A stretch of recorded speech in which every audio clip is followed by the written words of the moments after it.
जर तुम्ही small business owner असाल किंवा मीडियम बिझनेस ओनर असाल, ही रील खास तुमच्यासाठी. बरेचसे मार्केटर्स तुम्हाला बोलत असतील आम्ही मंथली एवढ्या पोस्ट करू, एवढ्या रील्स करू, एवढे फॉलोअर्स वाढवू, पण खरंच याचा तुम्हाला फायदा होतो का? तर उत्तर असेल नाही. कारण का? कारण या सगळ्यांसाठी पैसाही खूप लागतो आणि रिझल्ट यायला वेळही खूप लागतो.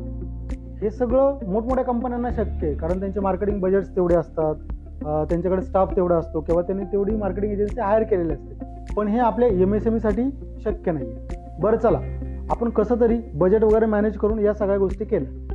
पण सपोज जर पुढे चालून सोशल मीडिया बंद व्हायला लागले तर जसं की पाठीमागच्या वेळेस TikTok बंद पडलं, बरोबर आहे. आता जर तुम्ही आत्ता विचार केला तर बरेचसे जण फेसबुक यूज करत नाही आहेत. कदाचित काही काळानंतर ते बंदही पडू शकेल, बरोबर आहे का नाही? मग वाढवलेले फॉलोअर्स, लाईक याचा फायदा काय? म्हणजे आपण जी काय मेहनत घेतो ती सगळी काय जाते? पाण्यात जाते. आता या सगळ्यावर सोल्युशन काय? सिम्पल, आजच्या काळाचा विचार करायचा. म्हणजे काय करायचं? आपला जो बिझनेस आहे त्याची एक स्ट्रॉंग स्क्रिप्ट रेडी करायची, एक ॲड व्हिडिओ बनवायचा, रोजच्या रोज स्पॉन्सर ॲड लावायच्या, रोजच्या रोज लीड जनरेट करायच्या आणि रोजच्या रोज बिझनेस जनरेट करायचा. यालाच म्हणतात परफॉर्मन्स मार्केटिंग. आणि तुम्हाला जर हे सगळं करायचं असेल तर आजच खाली दिलेल्या नंबरला कॉन्टॅक्ट करा, म्हणजेच शिवा डिजिटलला कॉन्टॅक्ट करा. थँक्यू.